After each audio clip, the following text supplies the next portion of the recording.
வணக்கம் ஃப்ரெண்ட்ஸ், இன்றைக்கி தேங்காய் பால் சாதம் செய்கிறது எப்படின்னு பார்க்கலாம் வாங்க. முதல் 2 தேங்காய் எடுத்து துருவி மிக்சியில் போட்டு அரைச்சி தேங்காய் பால் பிழிஞ்சு எடுத்துக்கலாம். தண்ணியான பால் தனியாகவும் கெட்டியான பால் தனியாகவும் பிரித்து எடுத்துக்கலாம்.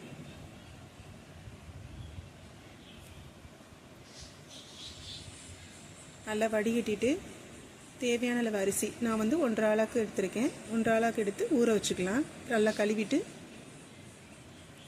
சட்டியை அடுப்பில் வச்சு கடலெண்ணெய் தேங்காய் எண்ணெய் 2 எண்ணெய் மிக்ஸ் பண்ணி ஊற்றிக்கலாம். பட்டை கிராம்பு ஏலக்காய் போட்டு வதக்கிக்கலாம். 3 பெரிய வெங்காயம் ஸ்லைஸ் பண்ணி சேர்த்துக்கலாம். அதோட புதினா தழை கொஞ்சம் சேர்த்துக்கணும். நல்லா வதக்கி விட்டுக்கலாம்.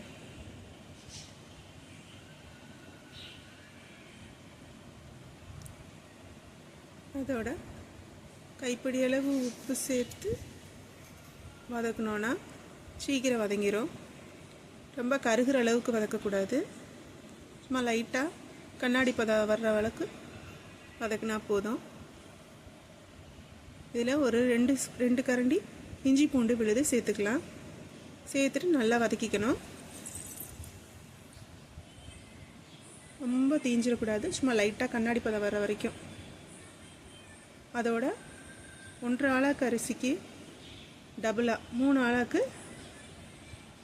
தேங்காய் பால் சேர்த்துக்கணும். 3 ஆளாக்கு சேர்த்துட்டு தேவையான அளவு உப்பு சேர்த்துட்டு தேங்காய் பால் கொதி வர்றதுக்குள்ளேயே அரிசியும் நம்ம சேர்த்துடலாம். அவராப்பா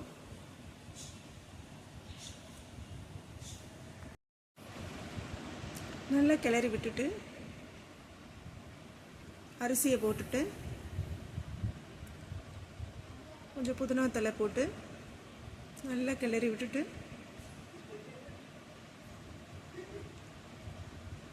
ஹை ஃப்ளேமில் ஒரு 5 நிமிஷம் வச்சுட்டு ஒரு கொதி நல்லா வந்ததும் ஸ்லோ ஃப்ளேமில் வச்சு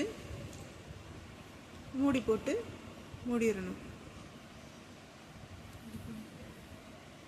நல்லா கிளறி விட்டுக்கலாம்.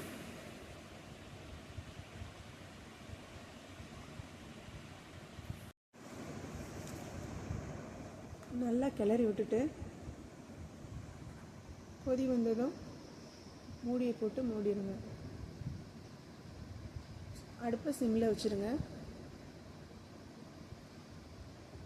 வெந்ததுக்கப்புறம் இப்படி தடவை பார்த்தீங்கன்னா கொஞ்சம் பாதி பதம் வெந்திருந்தால் போதும். அதுக்கப்புறம் நம்ம தம் போட்டுக்கலாம்.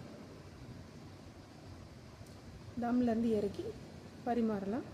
சுவையான தேங்காய் பால் சாதம் ரெடி. வாங்க சாப்பிடலாம்.